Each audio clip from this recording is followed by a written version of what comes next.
ब्रह्मपुत्र नदी के पाट को खुद में समेटने वाला भारत के सबसे खूबसूरत राज्यों में से एक है असम, जो पूर्वोत्तर भारत के सतवाहिनी कहे जाने वाले राज्यों की धुरी है। दूर दूर तक फैली हरियाली, हरे भरे पेड़, विविध वन्य जीव, प्राकृतिक संसाधनों से भरपूर असम में आपका एक बार फिर से स्वागत है। असम के रोमांच भरे जंगल, चाय के बागान, कलकल करती ब्रह्मपुत्र नदी पर्यटकों को अपनी ओर आकर्षित करती है। असम एक ऐसा प्रदेश है जहाँ शांति है, संस्कृति और परंपरा का एक दूसरे से अटूट बंधन है। तिब्बत से बहकर आते विशाल ब्रह्मपुत्र नदी इस राज्य की खूबसूरती को और बढ़ा देती है। अगर हम हिंदू मिथकीय कहानियों पर विश्वास करें तो ब्रह्मपुत्र नदी को नद के तौर पर माना जाता है। हल्की धूप या शाम की ठंडी हवा में अक्सर पर्यटकों को नदी के किनारे सैर करते देखा जा सकता है। ये एक ऐसा राज्य है जो हर मायने में प्रकृति के बेहद करीब है। जोशपूर्ण जीवन शैली, चेहरे पे मुस्कान लिए लोग, विभिन्न जनजातियां और संस्कृति असम के समाज की विशेषताएं हैं। राज्य में विविध समुदायों और जनजातियों के लोग रहते हैं और सब बहुत मिलनसार हैं। इस भूमि पर कई राजवंशों के महान राजाओं ने राज किया है। मध्यकाल में भारत ने कई हमलों का सामना किया था, ये हम जानते हैं। लेकिन आपको बता दें कि असम पर अंग्रेजों से पहले कभी किसी विदेशी ताकत का राज नहीं रहा। एक और बात जानकर आपको हैरानी होगी कि मुगलों ने 17 बार असम पर हमला किया, लेकिन हर बार असफल रहे। इसमें वीर योद्धा लचित बरफुकन जी का बड़ा योगदान रहा है। दोस्तों, क्या आपने ये सुना है कि पक्षी भी आत्महत्या करते हैं? अगर नहीं तो ये जगह आपको असम में दिखाई दे जाएगी। असम के जातेंगा नामक जगह को एक रहस्यमयी जगह के तौर पर जाना जाता है, जहां हर साल सैकड़ों की संख्या में पक्षी तेज रफ्तार से आते हैं और पेड़ों, इमारतों से टकराकर खुद की जान ले लेते हैं। हैरानी की बात तो यह है कि ये गुत्थी अब तक वैज्ञानिक भी नहीं सुलझा सके हैं। क्या आपको पता है देश के दूसरे राज्यों के इतर असम राज्य का अपना अलग राज्य गान है? लक्ष्मीनाथ बेजबरुआ जी ने इस गाने की रचना की थी। देश के कई अन्य राज्यों की तरह असम में भी खेती ही लोगों का प्रमुख व्यवसाय है। आमदनी के मामले में असम में खेती का स्थान तीसरा है और राज्य के 69% लोग ये व्यवसाय करते हैं। हालांकि चाय के उत्पादन के मामले में विश्व में इसका बहुत बड़ा योगदान है। असम सिर्फ एक प्रदेश का नाम नहीं, प्राकृतिक सौंदर्य, प्रेम, विभिन्न संस्कृतियों इत्यादि की झलक का प्रतीक है। मेलों और त्योहारों का राज्य है ये। असम की ढेर सारी संस्कृतियों में से बिहू एक ऐसी परंपरा है जो यहाँ का गौरव है। असम में मनाए जाने वाले बिहू मुख्यतः 3 प्रकार के होते हैं: बैसाख बिहू, काती बिहू और भोगाली बिहू। असमिया कैलेंडर बैसाख महीने से शुरू होता है, जो अंग्रेजी माह के अप्रैल महीने के मध्य में होता है। दोस्तों, कोई भी वेशभूषा या पहनावा किसी देश या समाज की संस्कृति को प्रकाशित करने के लिए काफी होता है। असम की वेशभूषा भी इस राज्य की सभ्यता संस्कृति को दर्शाती है। आज के समय में यहाँ के युवा भी पश्चिमी सभ्यता की वेशभूषा को अपना चुके हैं, लेकिन असम की वेशभूषा को अगर आप देखना चाहते हैं तो उनके पारंपरिक त्योहारों में आज भी वही पहनावा देखा जा सकता है। महिलाओं की ड्रेस 2 भागों में विभाजित है। ऊपर का हिस्सा एक विशिष्ट प्रकार के चादर से ढका जाता है और वहीं नीचे के पहनावे को मेखला कहा जाता है। पुरुषों के पहनावे में ऊपर कुर्ता और नीचे धोती होती है। इसके साथ ही वो लोग गले में गामोसा भेजते हैं, जो केवल एक कपड़े का टुकड़ा नहीं बल्कि असम की अनुभूति तथा जातिगत सम्मान और स्वाभिमान का हिस्सा है।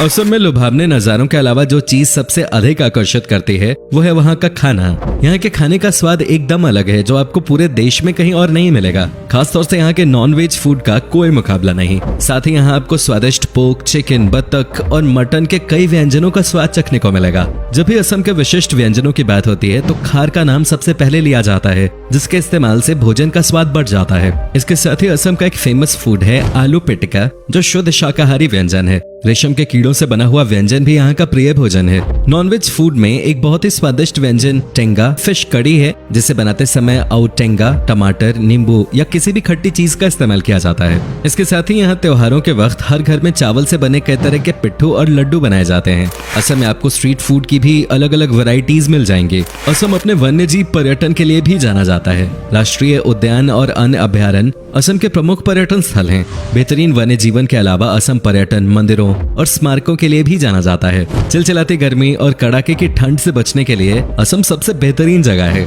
आइए एक नजर डालते हैं इस राज्य की बेहतरीन जगहों पर। माजुली असम की लाइफलाइन कहलाने वाली ब्रह्मपुत्र नदी के ताजे पानी का एक प्रदूषण मुक्त द्वीप है माजुली, जो कि 352 वर्ग किलोमीटर में फैला नदी द्वारा बनाया गया दुनिया का सबसे बड़ा द्वीप है। लिहाजा इसकी इसी खासियत की वजह से ये दुनिया भर के पर्यटकों को आकर्षित करता है। इतिहास और संस्कृति को अपने दामन में समेटे हुए माजुली न सिर्फ नदी से बना विश्व का सबसे बड़ा द्वीप है, बल्कि असम में वैष्णव धर्म का केंद्र भी है। माजुली पर्यटन थोड़ा छोटा है, लेकिन ये बहुत जीवंत है। पर्यटक यहाँ प्राकृतिक खूबसूरती के साथ हर साल आने वाले प्रवासी पक्षियों को भी देख सकते हैं। सुबह से लेकर देर शाम तक यहाँ सैलानियों का तांता लगा रहता है।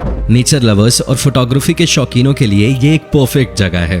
कामाख्या मंदिर प्रसिद्ध कामाख्या मंदिर घूमे बिना आपकी असम यात्रा अधूरी मानी जाएगी। हिंदू धर्म के अनुसार ये 51 शक्तिपीठों में से एक है और इसकी गिनती सबसे महत्वपूर्ण तीर्थ स्थलों में होती है। असम के सबसे बड़े शहर गुवाहाटी से ये 8 किलोमीटर दूर स्थित है और ये मंदिर एक पहाड़ी पे बना है और इसका तांत्रिक महत्व भी है। मंदिर 2 हिस्सों में बना हुआ है। पहला हिस्सा सबसे बड़ा है और इसमें हर किसी को जाने की इजाजत नहीं है। वहीं दूसरे हिस्से में माता का दर्शन होता है। यहाँ हर साल जून में अंबुबाची मेला आयोजित किया जाता है, जिसे देखने के लिए भक्तों का जमावड़ा लगता है। काजीरंगा नेशनल पार्क देश के 38 वर्ल्ड हेरिटेज साइट्स में शुमार काजीरंगा नेशनल पार्क दुनिया भर में एक सींग वाले गेंडे के लिए मशहूर है। असम के गोलाघाट और नागांव जिले में स्थित इस पार्क को बाघों का घर भी कहा जाता है। 430 वर्ग किलोमीटर के क्षेत्रफल में फैला हुआ ये पार्क सर्दियों में और भी ज्यादा खूबसूरत हो जाता है, क्योंकि उस समय यहाँ साइबेरिया से मेहमान पक्षी आते हैं। काजीरंगा की एक खास बात यह भी है कि यहाँ विभिन्न प्रजातियों के बाज, चीलें और तोते भी आते हैं। काजीरंगा नेशनल पार्क और इसके आसपास कई आकर्षण हैं, जहां आप 2 दिन के अंदर घूम सकते हैं। उमानंदा गुवाहाटी के दिल में बसा उमानंदा एशिया का सबसे छोटा नदी द्वीप है। यहाँ आप शिव मंदिर का दर्शन करेंगे। मंदिर तो अपने आप में खूबसूरत है ही, पर मंदिर के चारों ओर बहने वाली ब्रह्मपुत्र का नजारा मंत्रमुग्ध कर देने वाला होता है। यहाँ पर सुबह सूर्योदय का दृश्य बेहद मनोरम होता है, जो आप ताउम्र याद रखेंगे। वैसे तो इस द्वीप पर साल भर टूरिस्टों की भीड़ रहती है, मगर सावन, शिवरात्रि और नवरात्र के समय ये भीड़ दोगुनी हो जाती है।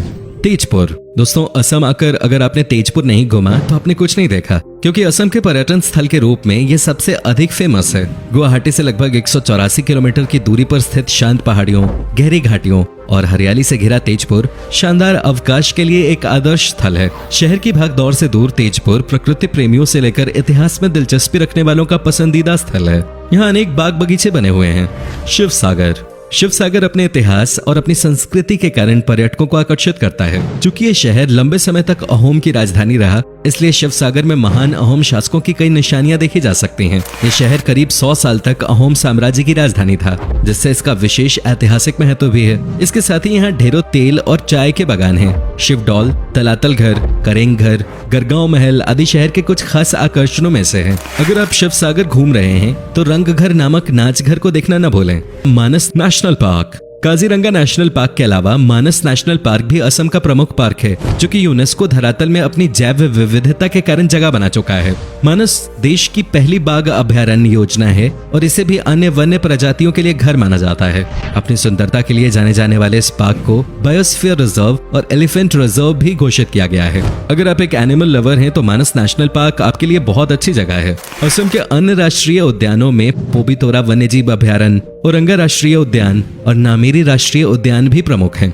डिब्रूगढ़ जब बात भारत की चाय की होती है तो सबसे पहले जुबान पे नाम आता है असम की चाय का। लेकिन क्या आप जानते हैं कि असम में स्थित डिब्रूगढ़ को भारत के चाय का शहर भी कहा जाता है। शहर भर में कई चाय के बागान हैं जो ब्रिटिश के समय से हैं। डिब्रूगढ़ प्राकृतिक सौंदर्य, परंपरा और संस्कृति का एकदम सही मिश्रण है, जिसकी एक और खूबसूरत ब्रह्मपुत्र नदी गिरती है तो दूसरी ओर शहर के किनारों पर हिमालय की श्रृंखलाएं नीचे की ओर जाती हुई दिखाई देती हैं। असम के सबसे शानदार शहरों में से एक होने के नाते डिब्रूगढ़ में शांति, सुंदरता, इतिहास के रंग और अत्यधिक हरियाली की चाहत रखने वाले पर्यटकों के लिए कई चीजें हैं। डिगबोई तिनसुकिया जिले में स्थित डिगबोई में 19वीं शताब्दी में कच्चे तेल का जन्म हुआ था, जिसे ऑयल सिटी के नाम से भी जाना जाता है। ये जगह इतिहास की किताबों में विशेष महत्व रखती है, क्योंकि यहाँ पे डिगबोई युद्ध कब्रिस्तान बसा है। ये जगह आपको द्वितीय विश्व युद्ध की याद दिला देगी। इसके अलावा प्रकृति प्रेमियों को डिगबोई में समृद्ध वनस्पति और जीव भी देखने को मिलेंगे। इसके अलावा यहाँ का गोल्फ कोर्स भी काफी मशहूर है। असम सिर्फ घूमने के लिहाज से ही नहीं बल्कि शॉपिंग करने के लिए भी काफी अच्छी जगह है। यहाँ के स्थानीय बाजारों में आपको कई खास चीजें मिल जाएंगी, चाहे वो कपड़ा हो, ज्वेलरी हो, स्थानीय डिजाइन वाले खास आइटम्स हो या फिर बर्तन, कई प्रकार की चाय। यहाँ आपको वो सब कुछ मिलेगा जो आपको चाहिए। अगर आप रोमांच से प्यार करते हैं तो असम ऐसी जगह है जहाँ आप कभी बोर हो ही नहीं सकते। असम पर्यटन कई प्रकार की साहसिक गतिविधियों जैसे रिवर क्रूज, रिवर राफ्टिंग, पर्वतारोहण, ट्रेकिंग और माउंटेन बाइकिंग जैसी चीजों का घर है। यहाँ कई प्रकार के गोल्फ कोर्सेज भी स्थित हैं, जहाँ आप अपने हुनर को परख सकते हैं और इस शाही खेल का लुत्फ उठा सकते हैं। दोस्तों, कैसा लगा आपको असम से जुड़ी इतनी बढ़िया बढ़िया चीजों के बारे में जानकर? क्या आपने कभी सैर की है इस खूबसूरत राज्य की? हमें जरूर बताएं। और अगर आपको असम पसंद है तो नीचे कमेंट में लिखिए जय आई अखम। साथ ही वीडियो को लाइक कीजिए। फिलहाल मिलता हूँ आपसे अगली वीडियो में।